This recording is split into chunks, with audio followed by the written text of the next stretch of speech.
Hello and welcome to the GCN Racing News Show. This week on the show, news that NTT Pro Cycling has been saved at the last minute, the start list for the e-racing World Championships. We bring you all the latest from the world of cyclocross, and we have all the transfer news and rumours.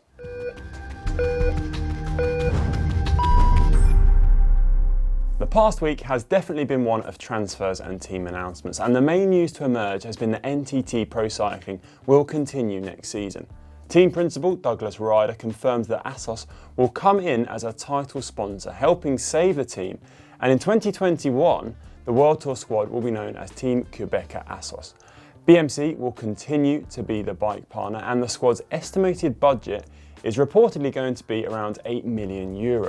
Qhubeka has been a partner on the team since 2016, a not-for-profit organisation whose mission is to donate bicycles to people in Africa, improving access to schools, jobs and opportunities. So the return to Qhubeka as a title sponsor is a definite positive story in cycling at the moment. Until this point, the future of the squad had been in jeopardy, and it had looked like the ship was starting to sink.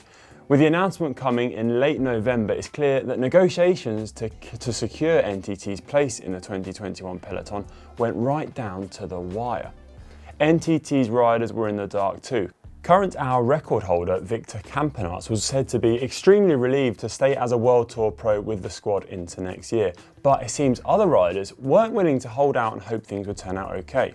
Ben King has left to Rally Cycling. Louis Menches has gone to Circus Wanty-Gilbert. Samuel Battistella, Stefan de Bod and Matteo Sobrero have all signed with Astana. Emmanuel Gebrazechie to Trek Segafredo, Ryan Gibbons to UAE Team Emirates and Rasmus Tiller to Uno X. Either way, the squad will see a major rechange in 2021 in terms of its riders. Michael Valgren has left to EF Pro Cycling, Edvard Boasson-Hagen to Total Direct Energy and Ben O'Connor to AG2R Citroën. It's a pretty big exodus of riders which will take some work to fill. One who has been linked to the team is past Vuelta España winner Fabio Aru, with ASOS reportedly interested. The Italian hasn't seen his best form in a while now, with his latest DNF at this year's tour adding to his recent woes. Whatever shape the team takes next year, many involved within the sport will breathe a massive sigh of relief to know that the team's future is secure. Another team which will be looking different for next year is Gazprom Rus Velo. The pro team has signed Roman Kreuziger for 2021 in a bid to improve their chances of a wildcard to selection at the Giro d'Italia. The Russian squad has already announced the signing of Ina Zakharin. Both are signings that should boost Gazprom's success considerably. Kreuziger, of course, is another of those riders to leave NTT Pro Cycling, showing how the current climate of COVID uncertainty has led to winners and losers in the transfer market. Some teams benefit from signings whilst others can lose out. And Astana is another such team after suffering financial woes throughout the year with missed rider payments and uncertainty about the squad's future. Their kit sponsor has also stepped in as a title sponsor. Canadian company Premier Tech will bolster the team's budget, and the team will be known as Astana Premier Tech in 2021. Canadian Ben Perry will join the squad in 2021, as will Samuel Battistella, Matteo Sobrero, Stefan de Bod, Andrea Piccoli and Javier Romo. Details have been released for the 2020 Esports World Championships that are set to take place next month. Both men's and women's races will be run on the Zwift platform and will take place on exactly the same course. 50 kilometres in length over the Watopia figure of 8 reverse course, the race will finish on top of the hilly Queen or King of the mountain. With 483 metres in elevation, that final climb will have an average gradient of 5.1% over 0.9 kilometres. Teams from 22 different nations will take part, including names such as Edvard Boasson-Hagen, Tom Pidcock, Anna van der Breggen, Annemiek van Vleuten, Alberto Bettiol and Rigoberto Urán. US domestic pro Corey Williams will also be present, as will experienced pros of the virtual world such as Lionel Vujasin and Ollie Jones from Canyon Esports. The official UCI Esports World Championships jersey will be given to the winner, and it's going to be an interesting race, I think, and the first ever time a world champion has been crowned in this new discipline of cycling. I'm curious to see who will actually win. Will it be the top pros who are out on the road, or maybe the specialist e-racers? Let us know your thoughts in the comments below. Either way, it's going to be the highest quality start list we've ever seen in the virtual cycling world. Zwift have also partnered with WTLR to release a multi-week seasonal-based race league, which is open to all Zwifters and will feature a promotion-demotion style of league racing for community teams, whereby squads can move up to the Premier Division League of Racing, which will begin as an invitation-only league. It's an exciting way to get into some racing this winter here in the Northern Hemisphere anyway, especially throughout these local COVID lockdowns. The UCI have published their 2021 calendar. A normal procedure at this time of year. It's looking like a similar pattern to the usual years of seasonal racing, of course, missing out the Australian start due to COVID-19. We will wait to see what other impacts could be had on the 2021 calendar, but at this stage, the racing calendar has been set out as if everything is allowed to run as usual. The calendar is interesting for what is included and omitted at this stage, however. For example, the tours of Oman, Saudi Arabia and the Hammer Series aren't present. There is, however, a new 2-day Women's Tour de Suisse included on the calendar, marked as a 2.1 women's status, which could be a brilliant addition. There is also a new men's race in Greece, the Greek Monuments Tour, marked as a 2.1. The US Senate has passed a bill during the week to criminalise doping schemes named the Rodchenko Act and is not aimed at individual athletes but at wider doping schemes that facilitate widespread doping programs. The law states fines of up to $1 million and prison terms of up to 10 years if found guilty of participating in schemes designed to influence sports stars on an international stage through doping. Alex Dowsett has unfortunately had to postpone his hour record attempt after contracting COVID-19. The British time trial specialist has been keen to state this is a postponement of the attempt and not a full cancellation. At the moment, Dowsett has stated that his health and recovery is of the most importance, but he still wishes to mount a challenge on the hour record in the near future. We wish him all the best and especially with his full recovery. As we do to Filippo Ganna, who has contracted COVID-19 before the European Track Championships. The Italian star of this year's Giro has apologised to 2 of his track teammates after they too contracted the virus after coming in contact with Ganna. Filippo has blamed a lapse in concentration for a day and a half regarding COVID procedures upon leaving Team Ineos's bubble, and has stated to Italian media outlet Tutto Bici that he is ruining the missed opportunities as a result. Ganna is still suffering from symptoms of the virus 2 weeks later and has urged everyone to take COVID seriously, stating that the illness wasn't an experience he'd recommend. Filippo continues to self-isolate with his family, who also tested positive and await a negative test result. We wish them all a healthy recovery. Spaniard Oscar Sevilla is still going strong at 44 years old, coming second overall at the 10-stage Vuelta a Colombia on Sunday. He was beaten by Diego Camargo, a rider who is half his age. Sevilla won the Stage 7 individual TT, but it was Camargo who took the overall title by 24 seconds. Another up-and-coming Colombian from the same region as Quintana and Lopez. He finished just outside the top 10 at the Tour Colombia earlier this season.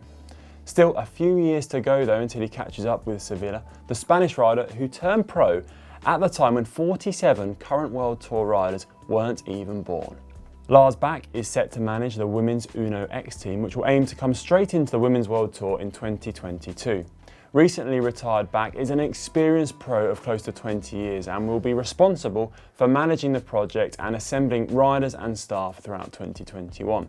The squad is said to be aiming to be one of the strongest in women's cycling and will come as a major boost to the peloton. The GP Chantal Biya has finished up in Cameroon and was won by Rwandan rider Moyej Mogisha by 35 seconds across 5 stages. The 2.2 level race was one of the few to be run this year on the African continent due to COVID-19. The race started in the city of Douala, close to Cameroon's east coast, before heading west to finish in the capital city of Rwanda.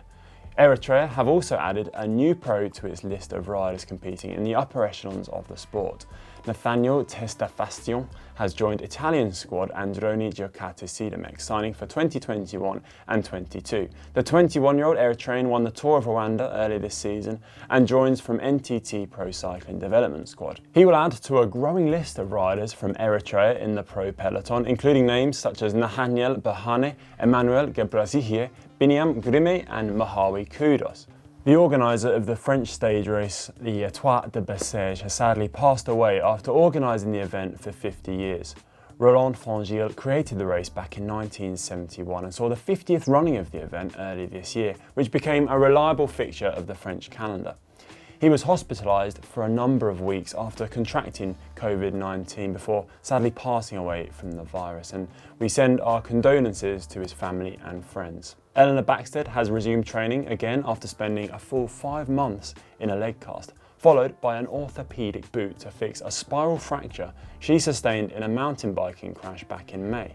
In an interview with Cycling News, the British rider stated that she still suffers from pain clipping into the pedals and walks with a slight limp, but is otherwise healing well and looking forward to getting back to racing with Trek Segafredo in 2021, where she hopes to target the women's Paris-Roubaix.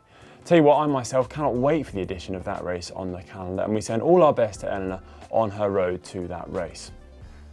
We're now going to head over to the USA, where Jeremy will give you all the latest news and updates from the world of cyclocross. Thanks, Connor. It was the 4th round of the Super Prestige in the cyclo-cross world, and it went down in Marktplaats, Belgium. Now, many riders who had ridden the course throughout the week had expected a fast track, but the rain came on race day and it created a very slippery, technical, and quite literally treacherous track with several big name riders hitting the deck throughout the course of the day. Now, in proper Belgian style, there was also a sand pit just before the finish line, so riders were opting for huge tires to get traction on the slick course, but they also had the sand and the rain. There ended up being a lot of bike changes. On the women's side, Anna-Marie Verst of the 777 women's team, Lucinda Braun of the Telenet Baloise Alliance, and Celine Del Carmen Alvarado of Alpecin Fenix made themselves known at the front of the race in traditional style. But after lap 1, Alvarado and Brand really showed their technical abilities and great legs on the day to gap off Anna-Marie Verst. Brand and Alvarado would trade front and back and forth throughout much of the race, with each other having a dig at the other throughout the day. Now, coming into the final lap, Lucinda Braun had a bobble in the sandpit, which forced her to have to get off and run all out with her bike, which gave Alvarado a big gap going into the last round. Brand, though, was able to claw her way back to Alvarado with both riders on the limit. Alvarado ended up going down in a slick off-camber section, and at that point, Brand reconnected and poured gas in the fire to go straight past Alvarado, who then subsequently hit the deck again, gave Brand another opportunity to continue to take time out of the current world champion. But meanwhile, Denise Betsema of the Pal Salz Bingo team was riding the fastest laps of the day out on the course after starting in the 3rd row and would overtake Alvarado in the last moments of the race. Lucinda Brand went on to win her 2nd race in the Super Prestige Series this year. Denise Betsema surprisingly, unbelievably grabbed 2nd place, and the current world champion Alvarado finished up in 3rd place to round out the podium. Now, after 4 rounds, Celine Del Carmen Alvarado leads the Super Prestige with 57 points. Lucinda Brand is only 1 point away with 56 points, and Anna-Marie Verst is 3rd at 51 points. Okay, so in between the men's and women's race, Mother Nature made it a great day for cyclocross racing, and the rain came down strong. It completely drenched the course and turned it into a slick, muddy mess. Off the start grid, it was fast and furious, but it was Quinten Hermans of the Tormans CX team who would lead on the grass off of the pavement. Just behind him, the Jack Russell himself, yes, Lars van der Haar, that's his nickname, of the Telenet Baloise Alliance, got in front of Hermans just before Hermans slipped out on a technical off-camber section, which gave van der Haar a significant 20-plus second gap going through the first lap. So van der Haar would go on to ride much of the first half of the race on his own solo off the front, but Laurent Sweeck of Pal Salz Bingo would ultimately make contact, coming across to van der Haar and immediately turn the pace way up. After Sweeck looked back after putting on that big show of power, he realized that his teammate Michael van Torenhout was just behind him, which made it 2 Telenet Baloise Lions riders in Toon Aerts and Lars van der Haar, and then 2 Pal Salz Bingo riders in Laurent Sweeck and Michael van Torenhout, all conforming in that front group. Their teammate, though, Eli Iserbit, would also eventually connect to take over the front, but it was Toon Aerts that would launch several big attempts and attacks throughout the final 2 laps to put everybody under pressure, but no one was able to put together a flawless lap, and it was actually Michael van Torenhout who would ultimately come to the front to overtake both his team leaders, Sweck and Iserbyt, and lay down a near perfect last lap to take an emphatic win. It was his first ever Super Prestige victory as an elite. Iserbyt ended up in second, and third place was looking to be Toon Aerts, but in the last moments got out-sprinted by Laurent Sweck, which meant that it was a Paul Salzen-Bingol sweep of the podium for the day. Unbelievable, really. Now, the overall for the Super Prestige is led by Ili Iserbyt with 57 points, followed by Toon Aerts at 54 points, and Laurent Sweck with 52 points. Now, if you haven't yet subscribed to the GCN Race Pass, which is inside the GCN app, well, we've got tons of great racing coming up. This weekend is the return of Wout van Aert, who's going to kick his season off this weekend at the Kortrijk Urban Cross on Saturday. And then on Sunday, we've got the UCI World Cup from Tabor, Czech Republic. Right, to finish up the show, we are now going to take a quick summary of all the latest transfer moves. To start off, Gianni Moscon has announced that he'll be staying with Team Ineos in 2021, after some speculation over him remaining at the squad. He hasn't been the most popular rider in recent years, it must be said, after racially abusing Kevin Reza in the Tour de Romandie, punching Elie Gesper, and most recently throwing his bike at Jens de Bussier in Kuurne-Brussels-Kuurne. He was out of contract at the end of this season and only raced 20 days with the squad this year. It will therefore be somewhat surprising that the Italian will stay with the team through 2021, but we will await an official announcement from the team in due course. Chris Lawless, on the other hand, has moved across to Team Total Direct Energy from Team Ineos, despite having a contract with the team through 2021. The British rider has had some strong results recently, most notably the overall win at the Tour de Yorkshire in 2019.